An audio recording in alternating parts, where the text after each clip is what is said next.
পরকীয়া প্রেমের টানে হত্যা করলো বিএ অনার্স পাস একটা ছেলেকে। এই ঘটনাটা ঘটেছে চুয়াডাঙ্গা জেলা বদমপুর গ্রামে। প্রেমিকের বয়স ছিল 60 থেকে 75 বছর এবং প্রেমিকার বয়স ছিল 50 থেকে 60 বছর। তাদের গোপনতা তথ্য জেনে যাওয়ার কারণে তাকে নৃশংসভাবে হত্যা করলো প্রেমিক এবং প্রেমিকা।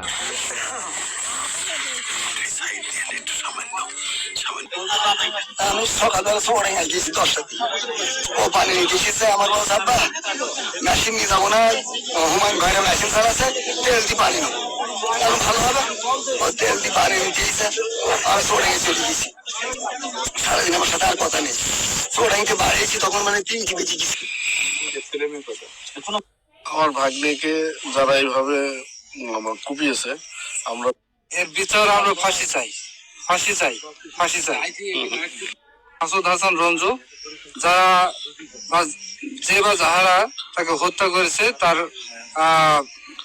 বিচারের আওতায় এনে তাদেরকে আমি যথাযোগ্য মর্যাদায় ফাঁসি চাই।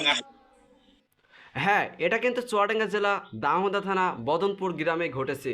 আর এই ভিডিওটা সম্পূর্ণ দেখলে পারে সব কিছুই আপনারা জেনে যাবেন।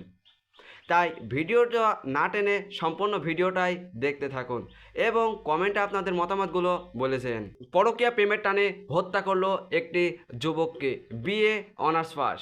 হত্যা করলো পরকীয়া প্রেমিক। প্রেমিক প্রেমিকার রিলেশনশিপ 3 বছর ছিল। তাদের ঘটনা জেনে যাওয়ার কারণে সেই ছেলেটিকে নৃশংসভাবে হত্যা করলো প্রেমিক এবং প্রেমিকা যুক্তি সহকারে।